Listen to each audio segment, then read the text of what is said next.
Então, bom dia, boa tarde, boa noite aos nossos queridos alunos do 10º período de Direito.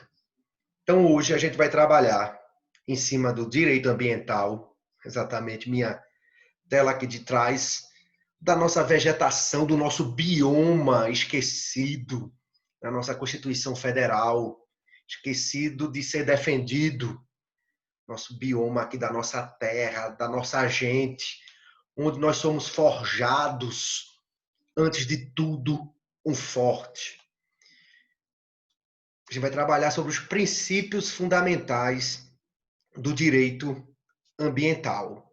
Então, hoje, uma aula assim, não tão demorada, porém uma aula importantíssima.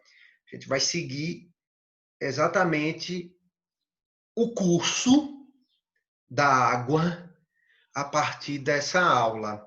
Lembrando a aula passada, né? Então, essa aula aqui está sendo gravada exatamente no intuito de vocês fixarem esse conteúdo.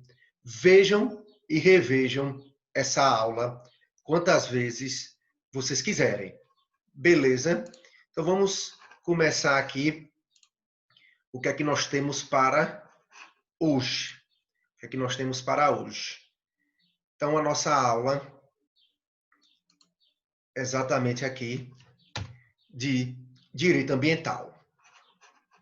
A gente já sabe, né? A gente já trabalhou o que é o direito ambiental e hoje a gente vai trabalhar os princípios fundamentais do direito ambiental. Nunca esqueçamos do artigo 225 da nossa Constituição Federal. Está lá, capítulo 6 do Meio Ambiente, artigo 225. 225. O que é que diz o artigo 225? Todos nós, brasileiros, seria todos nós do mundo, a Constituição é federal da República Federativa do Brasil, né? Então, todos têm direito ao meio ambiente ecologicamente equilibrado. Tudo que a gente for partir no estudo do direito ambiental, a gente vai lembrar sempre isso, né? Todos nós temos direito ao meio ambiente ecologicamente equilibrado, que é o bem de uso comum do povo e essencial à sadia qualidade de vida, impondo-se ao poder público e à coletividade o dever de defendê-lo e preservá-lo para a geração presente e para as futuras gerações. É assim que a gente trabalha o direito ambiental. Na verdade, em cima do artigo 225 da nossa Constituição Federal. E também em cima da Lei da Política Nacional do Meio Ambiente, que vai definir o que é meio ambiente. Então, na Lei 6.938 de 1981, que fala sobre a Política Nacional do Meio Ambiente, diz o seguinte, no artigo 3º, repetindo, né? Aula passada eu falei, essa aula eu vou falar de novo, para os fins previstos nesta lei, como é que a gente entende, na verdade, como a gente deve entender o que é o meio ambiente. Então, o meio ambiente é o conjunto de condições, leis, influências e interações de ordem física, química e biológica que permite, abriga e rege a vida em todas as suas formas. Então, isso é o meio ambiente, o conjunto de condições, leis, influências e interações de ordem física, química e biológica que permite, abriga e rege a vida em todas as suas formas. Beleza? Então, tranquilidade, né? Como nós vamos trabalhar os princípios fundamentais do direito ambiental, vamos ver o que é princípio, né? O que são princípios. Então, trabalhemos aqui conceito de princípio. Princípio é uma regra geral e abstrata que se obtém indutivamente, ou seja, por algo indutivo, por indução. Então, é uma regra geral e abstrata que se obtém indutivamente, extraindo o essencial de normas particulares ou como uma regra geral pré-existente, de acordo, né, com os autores aqui, na verdade, de Marli Deoncetti, no livro de Direito Ambiental. Princípio é uma regra geral e abstrata que se obtém indutivamente, onde a gente vai extraindo o essencial das normas particulares ou como uma regra geral pré-existente. Os princípios em regra, eles são simples e de fácil compreensão e servem como norteadores para a gente entender a essência de fundamentos de determinados ramos do direito, facilitando tanto a construção do próprio ordenamento jurídico do referido ramo, quanto a sua aplicação e utilização. Por isso que eu estou dizendo que essa nossa aula aqui é a aula essencial no estudo do direito. Então, os princípios que nós vamos ver a seguir, na verdade, primeiro eu vou elencá-los antes de explicá-los. Então, os princípios que nós vamos ver a seguir, eles são aqueles que possuem maior relevância no estudo do direito ambiental, mas não vão esgotar o rol de princípios inerentes ao direito ambiental, né? Ao mencionado ramo de direito. Então, a gente não pode esgotar o rol, não pode, mas são aqueles mais relevantes que nós vamos trabalhar a partir de agora. O primeiro princípio é o princípio do direito humano fundamental, o princípio do ambiente ecologicamente equilibrado. Então, tá lá, né? Nós temos direito ao meio ambiente ecologicamente equilibrado. Então, é como um direito humano fundamental. Direito humano fundamental, né? Direito ambiental, a gente sabe que está na terceira geração. A gente vai definir o princípio da ubiquidade, de estar presente em tudo. Princípio da responsabilidade social, princípio da função socioambiental da propriedade. A propriedade, ela tem uma função socioambiental, beleza? Princípio do desenvolvimento sustentável, que acho que até me perguntaram na aula passada. A gente vai trabalhar. Óbvio, aqui eu estou elencando e vou dar os nortes, né? Eu vou introduzir esses princípios agora, mas eles serão estudados de forma mais ampla ao longo do nosso curso. O princípio do poluidor-pagador, o princípio do usuário-pagador, o princípio do protetor-recebedor, princípio da prevenção, era para estar maiúscula a lei, princípio da precaução, princípio da participação, princípio democrático, o princípio do equilíbrio, que é diferente lá do meio ambiente ecologicamente equilibrado. Aqui vai ser outro tipo de equilíbrio. Princípio do limite e o princípio da proibição do retrocesso constitucional em termos ambientais e ecológicos. Então, a gente não pode retroagir. A gente vai ver essa questão. A gente tem retroagido ao longo desses últimos anos, mas, por enquanto, no mundo das ideias, e alguns já estão indo à prática, né? Mas, normativamente, a gente não pode retroagir e também a gente vai ver que se a gente for no direito penal, lei, no caso, mais benéfica, e vai dizer, professor, lei mais benéfica, ela retroage, né? Ela retroage. A gente, isso tudo deixa para o direito penal, para a gente pensar lá. Então, vamos para o primeiro princípio. Princípio do direito humano fundamental. É o princípio do ambiente, do meio ambiente ecologicamente equilibrado. Está lá, né, no artigo 225, no caput dele, da nossa Constituição. Está no artigo 5º, né, que estão elencados tudo ali, né, que a gente pensar de direito fundamental, no artigo 5º da nossa Constituição, na lei da Política Nacional do Meio Ambiente também, né? Todos nós temos o direito ao meio ambiente ecologicamente equilibrado. Tanto que a gente trabalha esse princípio como o primeiro a ser apresentado.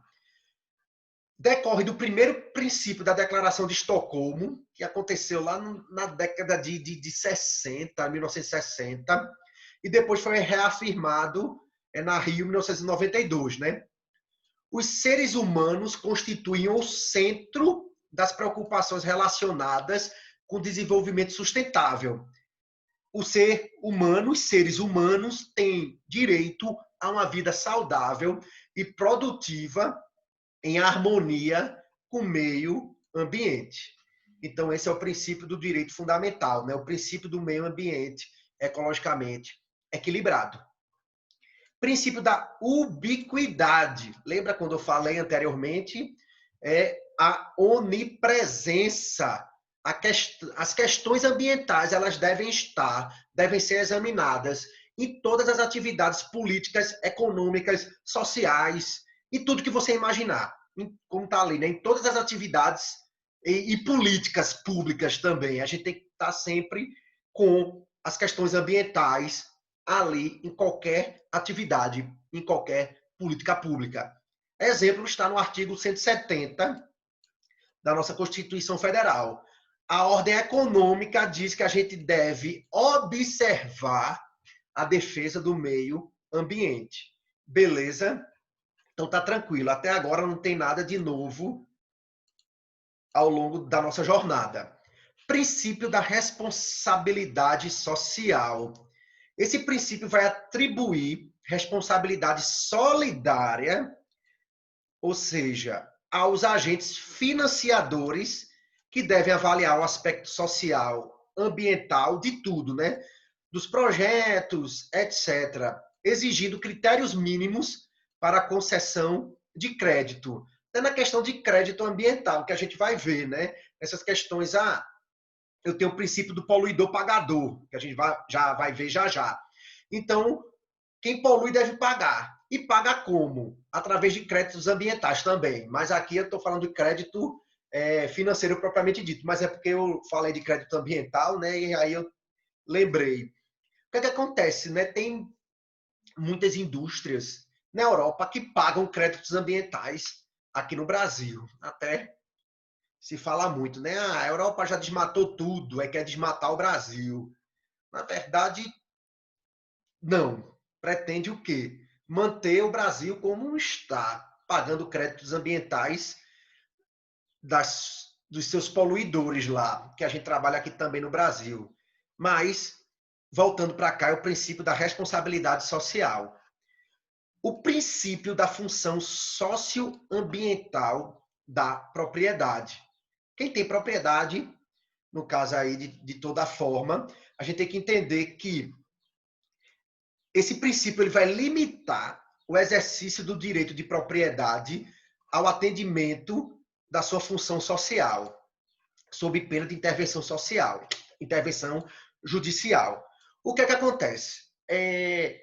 Quem for comprar uma propriedade numa área rural, numa área próxima a uma área de proteção ambiental, a gente vai ver que há porcentagens que você deve manter Mata Atlântica, que você deve manter Caatinga, Cerrado. E o que é que acontece? Porque a sua propriedade ela tem função socioambiental. Mas eu comprei para o gado, eu comprei para construir uma fazenda sensacional. Sim, mas você vai ter que deixar parte da sua propriedade, que a gente vai ver a quantidade mais tarde, para a função socioambiental dela. É óbvio, comprei numa zona urbana, comprei um terreno, vamos lá, em Araripina, no bairro Nova Roma. E aí? A gente está ali próximo de uma APA, né? Do Riacho São Pedro. O que fazer? Isso já foi tudo trabalhado lá, exatamente, no intuito do que foi feito, né? Quem loteou aquilo ali tem a sua função socioambiental. Teve que pagar de alguma forma, né? Porque há responsabilidade social, há função socioambiental. E o desenvolvimento sustentável, né? O princípio do desenvolvimento sustentável, que a gente deve harmonizar, que muita gente não percebe. O crescimento econômico com o meio ambiente. Tem que haver o desenvolvimento de ambos de forma sustentável. Então, eu vou crescer só a economia, eu vou desmatar a Amazônia para ter o quê? Um bom capital. Será? A gente tem que desenvolver de forma sustentável. São princípios basilares, princípios constitucionais também. Estão normatizados de alguma forma, né? E a gente deve fazer isso com trade-off eficiente. Como eu disse, é necessário crescer. E para isso é preciso produzir, e qualquer forma de produção gera poluição para o meio ambiente. Então, o que é que a gente deve fazer? O crescimento de tal forma que não se comprometa a possibilidade de que as gerações futuras também possam dispor do meio ambiente equilibrado e sadio. Eu cresço, mas com desenvolvimento sustentável. Eu não posso deixar de pensar nas gerações futuras. Eu tenho que dispor do meio ambiente equilibrado e sadio para gerações presentes e para gerações futuras. Tranquilidade aí, né? Até agora tá de boa. O tal do princípio poluidor-pagador, né, que eu falei anteriormente, ele está normatizado no parágrafo 3º da nossa Constituição Federal, na verdade, no parágrafo 3º do artigo 225 da Constituição e no artigo 14 da Lei da Política Nacional do Meio Ambiente. Ou seja, é a tal da tributação ambiental. Tem um cunho preventivo e pode ter um cunho repressivo. O preventivo é qual? Quando incentiva os agentes econômicos a internalizar as externalidades. Como assim? Quem produz bateria de celular, vamos dizer, o celular aqui, aí tem a bateria. Meu celular deu pau, não tem mais conserto, ele vai para o lixo. Só que eu tenho que fazer, ou seja, a empresa que criou meu celular tem que gerar lixo eletrônico. Para quê? Para a bateria ser descartada de forma correta, que a gente vai estudar depois, né? O Plano Nacional dos Resíduos Sólidos. Então, a empresa deve disponibilizar isso preventivamente. Se minha bateria for descartada no lixo comum, graças a mim, a empresa ela vai ser responsabilizada, só que a gente vai ter coparticipação. Porém, a empresa também é responsabilizada se ela não criar de forma preventiva tal aparato, tal dispositivo. Mesma coisa para a fábrica de pneus, etc. Até tributação antecipada, né? De forma preventiva. E eu tenho a repressiva, né? Quando se age fora dos padrões determinados por lei. Ou seja, eu vou ter responsabilidade civil para reparar o dano e ou indenizar de forma repressiva. Pode entrar na responsabilidade penal? Pode. Pode entrar também na responsabilidade penal, que a gente vai ver mais tarde. O velho poluiu, tem que pagar. Ou seja, responsabilidade objetiva. Prioridade de reparação do dano específico. Há uma prioridade. Haverá indenização? Sim. E de forma solidária? Sim. Então a gente tem que estar ligado nesse princípio poluidor, pagador. Princípio do usuário pagador. Também há uma tributação ambiental.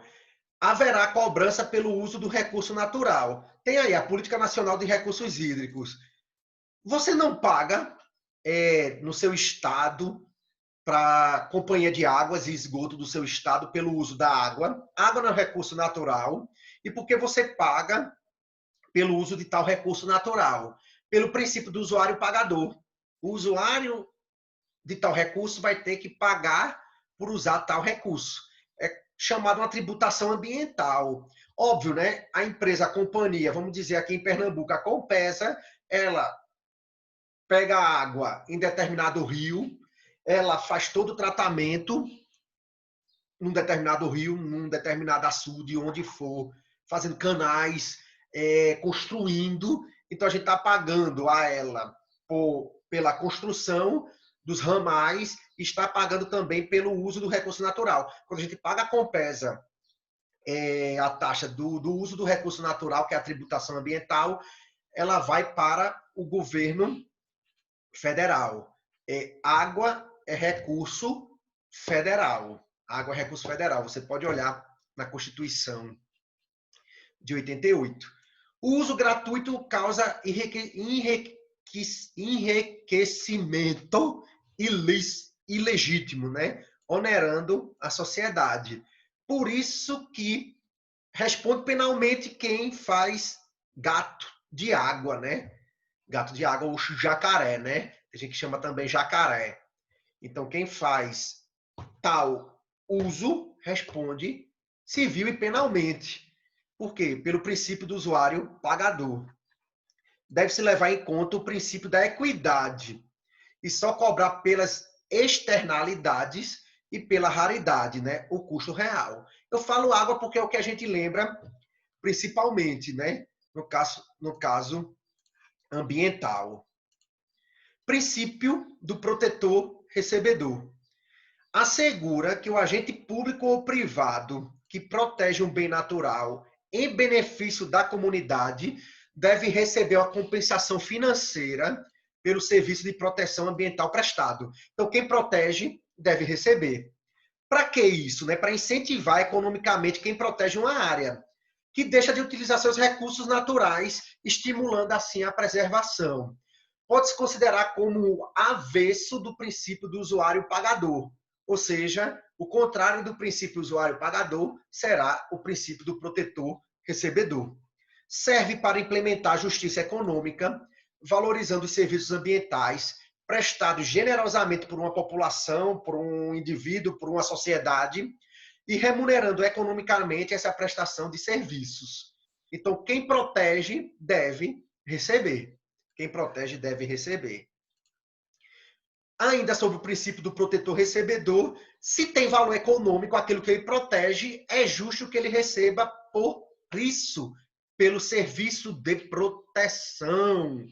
Atualmente no mundo, muitas sociedades prestam serviços ambientais gratuitos, ao preservarem áreas indígenas, parques, unidades de conservação, áreas de mananciais, sem, entretanto, receber a justa remuneração por eles, pelos serviços ambientais.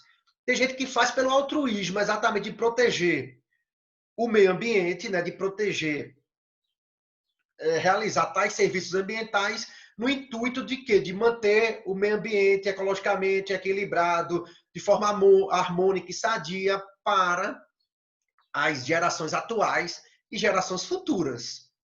Faz pelo altruísmo, pela boa vontade, mas que deve receber a pessoa, o grupo, a comunidade deve receber. Princípio da prevenção, né? A gente tem que pensar sempre que é melhor prevenir do que remediar, né? É melhor prevenir do que repreender.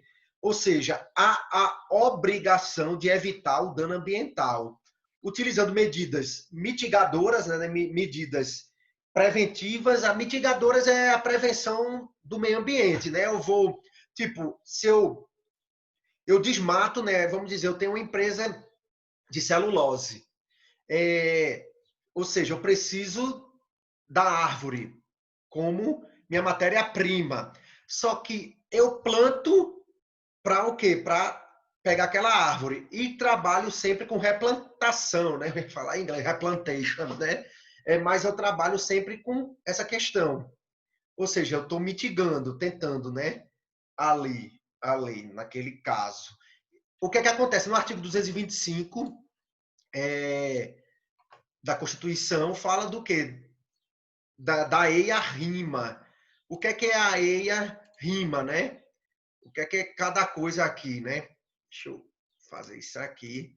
O que é a EIA-RIMA? Eu quero mostrar para vocês aqui, deixa eu tentar mostrar para vocês o que é EIA e o que é RIMA, né? A EIA é o estudo do impacto ambiental. eu tenho que fazer. E RIMA é o relatório de impacto ambiental. Vou até falar um exemplo para vocês. Quando eu estava estudando, fazendo uma pós-graduação na área, no caso nuclear, acaba doido, faz diversas coisas, eu tive que fazer um plano, né? Tipo, de construção de uma usina nuclear. Porque a ideia, né, de construir usinas nucleares ao longo do São Francisco. Na verdade, a gente tem Angra 1, Angra 2, terminando Angra 3, lá em Angra dos Reis, né, no Rio de Janeiro. E é uma ideia, pelo que eu me lembro na época, quando eu fiz há 15 anos, foram 14 anos o curso, a ideia era de colocar mais 5 usinas nucleares no Brasil. E nisso a gente, no curso, foi incentivado a escrever, né? O estudo de impacto ambiental da usina nuclear, eu fiz exatamente a de Itacuruba, faz parte dos meus estudos, só que eu não mandei exatamente ainda para... Quem vai cuidar é a CHESF, pelo que eu me lembro, porque Itacuruba, né, o São Francisco.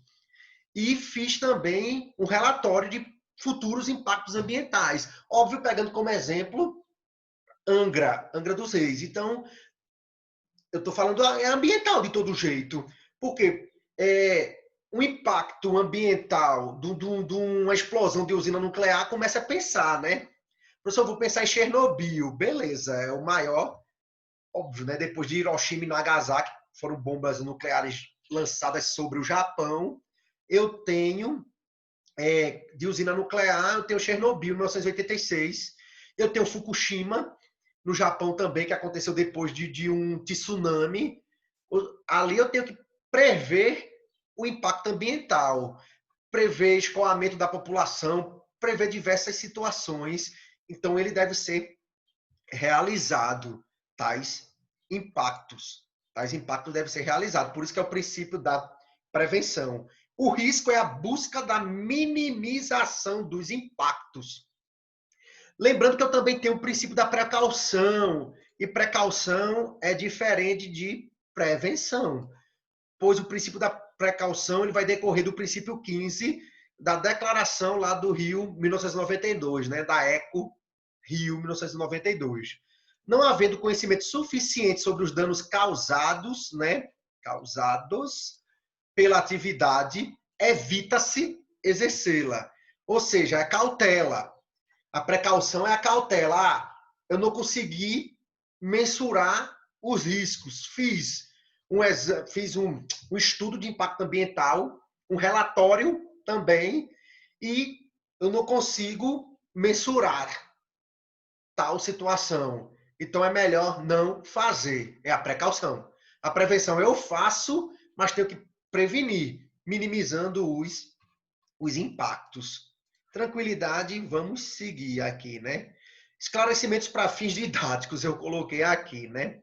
A prevenção é tomar medidas que mitiguem a possibilidade de danos ambientais. Tomar todas as medidas necessárias.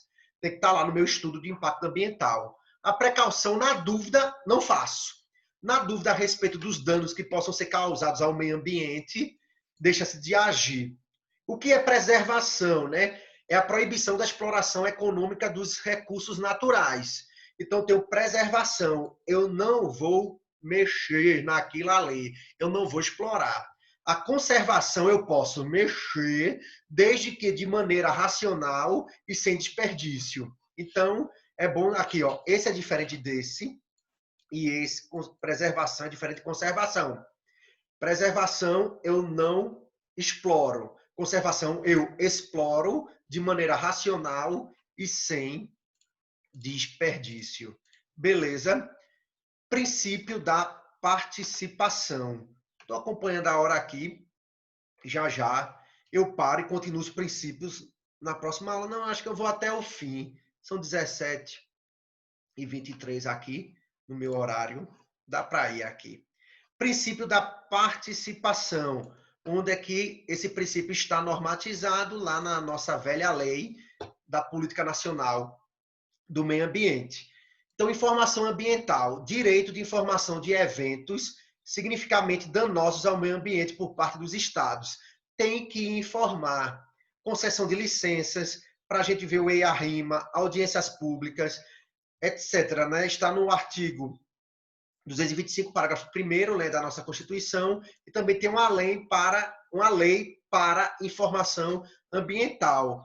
Ou seja, eu me lembro de um cantor famoso que queria fazer uma área de shows lá em Porto de Galinhas. Ou seja, queria aterrar uma área de mangue. E a área de mangue é de preservação ou conservação. Preservação ambiental, não pode ser explorada. E ele queria, no caso, né, o Estado, foi o município, deu autorização. Acho que foi o município de Pojuca. Para dar autorização é o município, não sei se concorrentemente com o Estado, mas vou dar uma pesquisada. Mas o município de Pojuca, né, que Porto de Galinhas é um distrito de Pojuca, deu autorização para a construção de tal arena, né, de tal casa de shows lá. E a população foi atrás da informação, no caso, com o município, para saber, ou com o Estado, como vou pesquisar. Aí o que é que acontece? Não queriam dar tal informação. E a lei da informação ambiental, ela é lei, né? Tá? É uma lei própria para isso. Outra questão do princípio da participação, esse é o princípio da participação, no caso da sociedade, da união, do Estado, dos municípios, do indivíduo, onde a gente também tem que ter a educação ambiental, que é utilizar programas objetivando mudanças de valores, né? Sensibilização e consciência ecológica. Está no artigo 225 da Constituição e é uma lei própria, né? Existe a lei da educação ambiental. Eu tenho a lei da informação ambiental e tenho a lei da educação ambiental. Eu só posso ter um povo realmente que tenha conhecimento de tudo isso, todos esses princípios, se ele for bem educado ambientalmente. A educação ambiental, ela não pode aparecer como, ela não pode não, ela pode aparecer como uma disciplina específica nos nossos cursos, porém ela pode e deve, né, como elas devem aparecer de forma transversal, interdisciplinar. Ou seja, durante o nosso curso de Direito Ambiental, eu vou trabalhar com vocês educação ambiental também. Ou seja, ela está aparecendo onde? Aqui de forma transversal. E pode aparecer de forma interdisciplinar, onde você pode, exemplo, no ensino médio, aí eu tenho professores de física, de química, de biologia, de geografia, falando sobre educação ambiental. Pode ser no meio formal, como a gente está fazendo aqui, ou informalmente, em conversas com a sociedade, com as pessoas. Olá.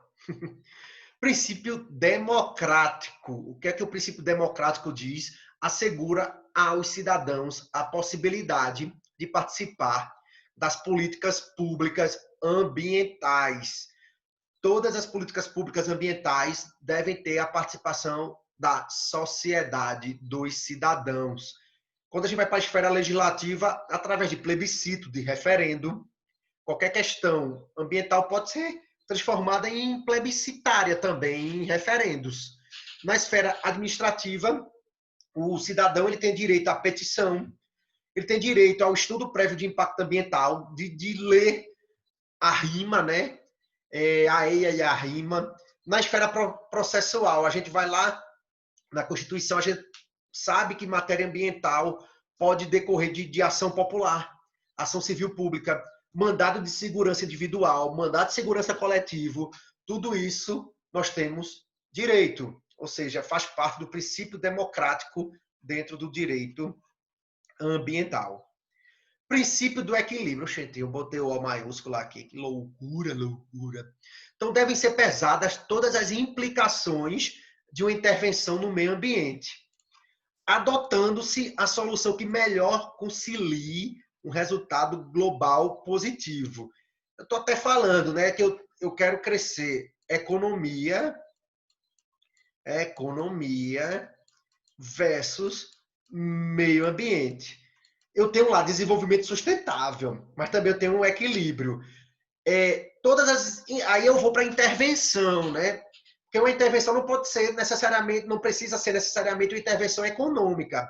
Mas houve uma intervenção no meio ambiente, eu tenho que adotar a solução que melhor concilie o resultado global positivo. É o equilíbrio.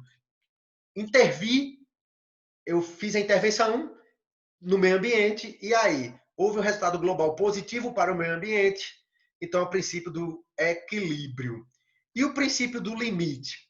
A administração deve fixar parâmetros para a emissão de partículas, de ruídos e de demais corpos estranhos ao meio ambiente, levando em conta a proteção da vida e do próprio meio ambiente.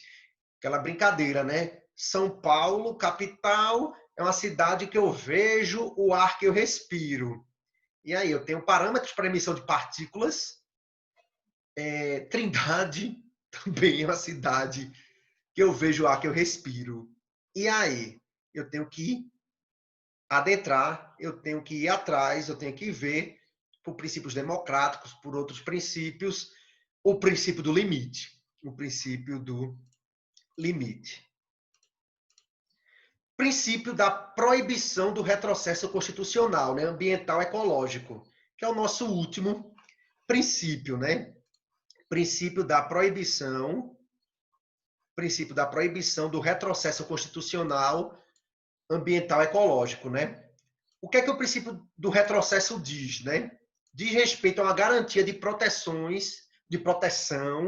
dos direitos fundamentais e da própria dignidade da pessoa humana, contra a atuação do legislador, tanto no âmbito constitucional quanto no âmbito infraconstitucional, bem como contra a atuação da administração pública.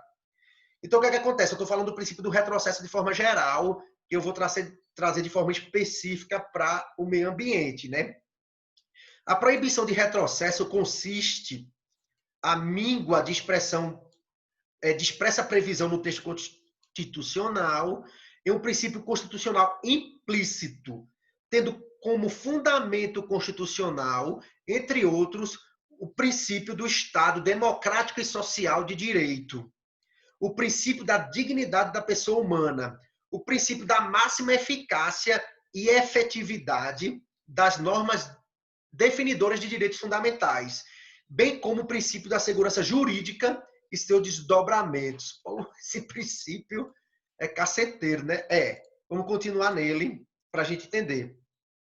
O mais adequado para a gente pensar, né, no ponto de vista da teoria dos direitos fundamentais, e mesmo pensando no direito internacional dos direitos humanos, né, do direito internacional, vocês estão vendo direitos humanos, é o tratamento integrado e interdependente dos direitos sociais e dos direitos ecológicos, a partir da sigla DESCA. Então, se você vir DESCA, vai lembrar direitos econômicos, sociais, culturais e ambientais.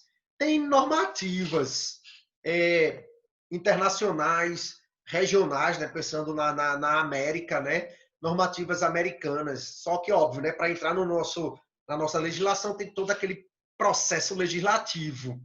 Para entrar 3/5 em 2 turnos, Câmara e Senado, né, que a gente sabe. De modo a contemplar a evolução histórica dos direitos fundamentais e direitos humanos. É o que eu venho dizendo, o direito ambiental é um direito fundamental e é um direito humano. Direito fundamental é direito humano. Meio ambiente ecologicamente equilibrado, harmônico e sadio para gerações presentes e para gerações futuras, incorporando a tutela do ambiente em tal núcleo privilegiado de proteção da pessoa.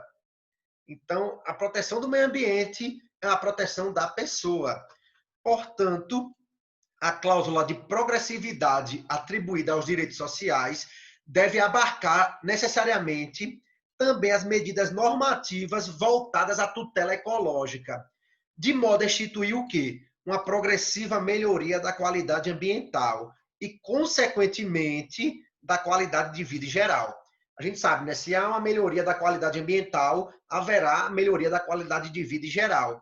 Quando a gente pega, depois a gente vai fazer uma pesquisa aí, a cidade de Ananindeua, lá no Pará, que é a cidade que contém, né, que na verdade que é menos estruturada no caso de esgotamento sanitário. É a pior cidade de esgotamento sanitário do Brasil.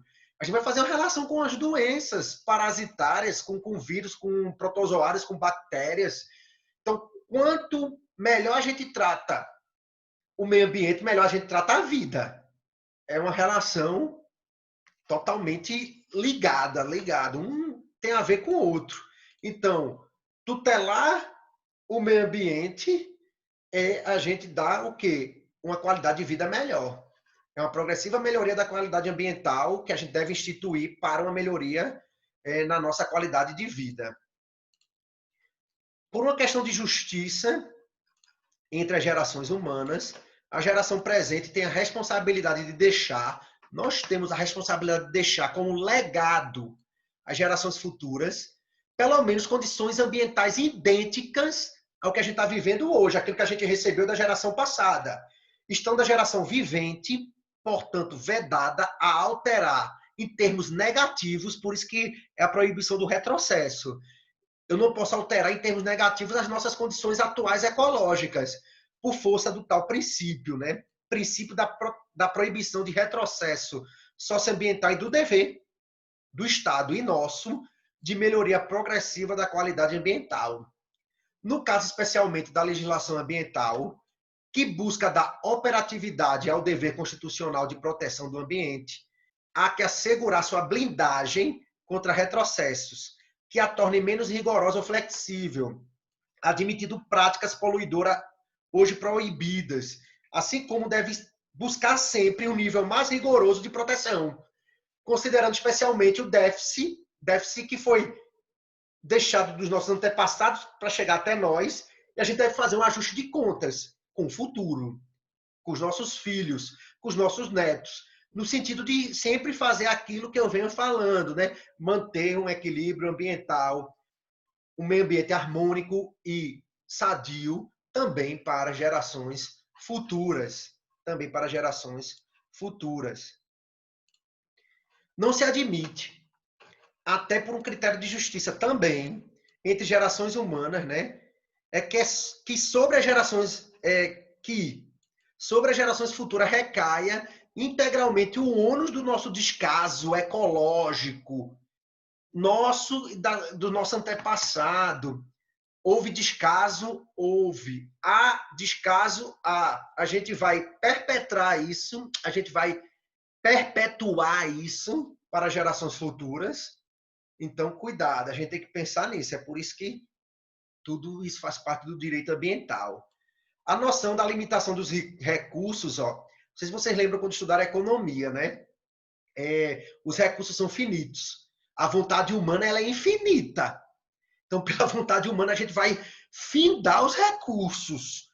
Então, tem que lembrar que os recursos são finitos, os recursos são limitados. A noção da limitação dos recursos é pertinente, uma vez que boa parte dos recursos naturais não são renováveis e, portanto, tem a sua utilização limitada e sujeita ao esgotamento.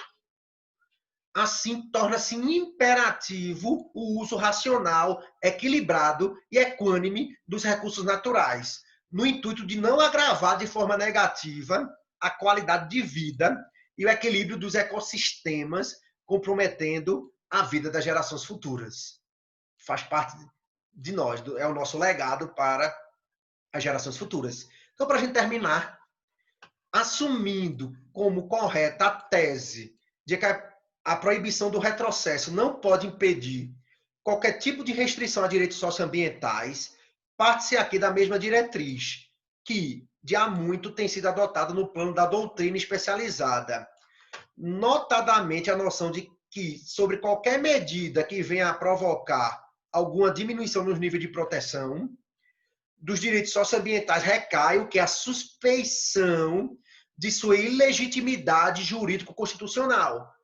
Qualquer medida que venha a provocar alguma diminuição nesses níveis de proteção, ou seja, é proibido o retrocesso, haverá o quê? A suspeição de sua ilegitimidade jurídico-constitucional. Portanto, na gramática do Estado Constitucional, de sua inconstitucionalidade, né? Então, tem uma inconstitucionalidade. Qualquer retrocesso é inconstitucional, acionando assim o dever de submeter tais medidas a um rigoroso controle de constitucionalidade. onde assume importância os critérios da proporcionalidade, na sua dupla dimensão, né, que a gente já sabe, da razoabilidade e do núcleo essencial, com destaque para o conteúdo não necessariamente coincidente existencial dos direitos socioambientais, sem prejuízo de outros critérios, né? Tá aqui, né, quando foi alterar o Código Florestal, aqui em 2012, Então houve todo essa discussão do controle de constitucionalidade no momento que o código ele podia retroagir ao código, assim, o novo Código Florestal ia ser pior que o Código Florestal que estava sendo desfeito ali naquele momento. Então, beleza, era isso que eu queria discutir com vocês hoje. A bibliografia está aqui. Eu peguei a maior parte desse material de Marli Deoncetti, que é o Manual de Direito Ambiental que eu tenho, ele comigo aqui. Dela também, Deoncetti Nogueira, né, da Política Nacional de Resíduos Sólidos, e aqui daquele site que eu coloquei anteriormente para vocês. Então, era esse meu intuito aqui de terminar com vocês. Estamos juntos. Hoje, amanhã e sempre, né? Hoje dessa forma, né? Próxima semana a gente volta de forma online as nossas lives, beleza? Vamos nos formar no fim do ano, só depende de vocês. Décimo período de direito